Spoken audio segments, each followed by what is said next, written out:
Commander Zethkara stood before the holographic display, her four eyes scanning the tactical readouts with practiced efficiency. The Galactic Coalition's most decorated military strategist had planned for every conceivable scenario in their campaign against the upstart human colony of New Terra. Her crystalline fingers danced across the control interface, pulling up threat assessments that had taken her team of analysts 3 standard cycles to compile. Nuclear capabilities, neutralized by our electromagnetic pulse generators, she muttered, her translator converting her chittering speech into standard galactic. Kinetic bombardment, countered by our gravitational shields. Biological warfare, ineffective against our sealed environmental suits. Chemical weapons, our filtration systems render them useless. Her aide, Lieutenant Vextor, nodded his serpentine head in agreement. The humans possess no technology we haven't encountered and cataloged, Commander. Their fleet composition follows standard defensive patterns. Victory is assured within 48 standard hours. Zethkara's mandibles clicked in satisfaction. In her 2 centuries of military service, she had conquered 47 worlds across 12 different species. Humans would be number 48, and perhaps the easiest yet. Their ships were primitive, their weapons outdated, and their military doctrine lifted wholesale from ancient Terran conflicts that any competent strategist could predict.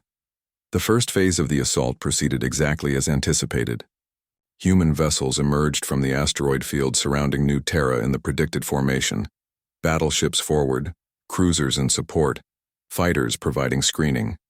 Zethkara's forces engaged them methodically, her superior technology and numerical advantage grinding down the human defenses with mechanical precision. Enemy fleet reduced to 30% combat effectiveness, reported her tactical officer. They're retreating toward the planetary defense grid, just as projected.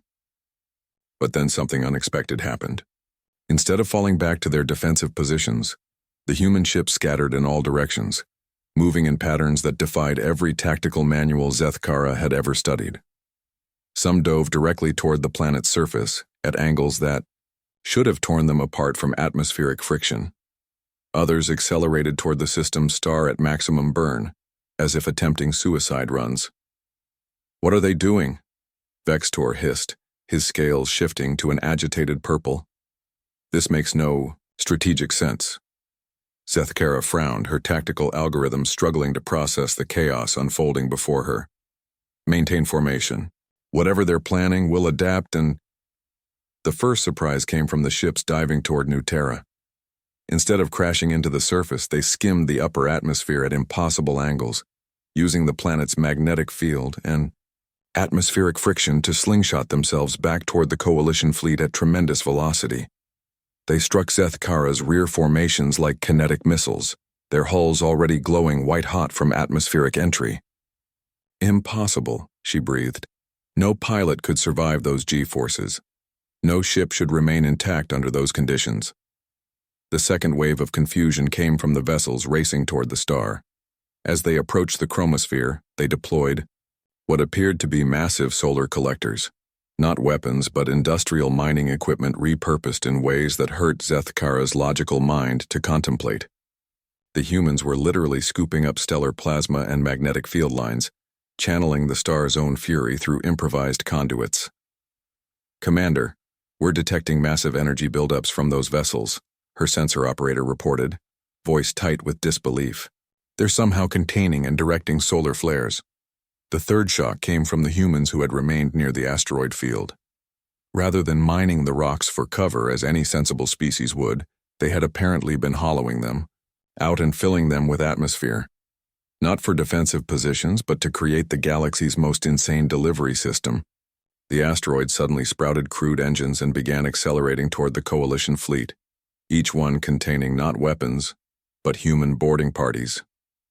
"They're using asteroids as assault craft," Vextor stammered. "They've turned Space Orcs into troop transports. How is this even possible?" Zethkara watched in growing horror as her perfectly planned assault dissolved into chaos. The humans landing on her ships weren't following any boarding protocol she recognized. Instead of trying to capture the bridge or engineering sections, they were doing things like rewiring life support systems to play music at volumes that disrupted Coalition communications. releasing Earth creatures called cats that somehow interfered with her crew's delicate sensory equipment, and in one particularly bewildering case converting a weapons bay into what appeared to be a pizza kitchen. "Why are they making food?" she demanded of her intelligence officer. "Unknown, Commander. Our xenobiologists suggest it may be some form of psychological warfare, but the mechanism is unclear." The final straw came when the humans who had been collecting solar plasma began broadcasting it not as weapons, but as the most elaborate fireworks display in galactic history. The entire fleet engagement was suddenly illuminated by colors that existed nowhere in nature, patterns that spelled out messages in ancient human languages, and formations that seemed designed purely for aesthetic appreciation. In the middle of a battle, the humans had decided to put on a light show. "They're not fighting us," Zethkara realized, her voice hollow with defeat. "They're improvising. Every single response is something completely new, something impossible to plan for, because they don't even know what they're going to do next." The human commander's voice crackled over the communication channel, speaking in heavily accented Galactic. "Coalition Fleet, this is Admiral Sarah Chen of the New Terra Defense Force. We've noticed you seem a bit confused by our tactics. That's probably because we don't really have any. We're just kind of making it up as we go along." Zethkara stared at the display showing her fleet's formations disintegrating under the assault of weaponized creativity. Her perfectly logical, completely comprehensive battle plans were useless against opponents who operated on pure improvisation and seemingly unlimited audacity. "We're not following any manual," Admiral Chen continued, and Zethkara could hear the grin in her voice. "We're writing one." Chapter 1.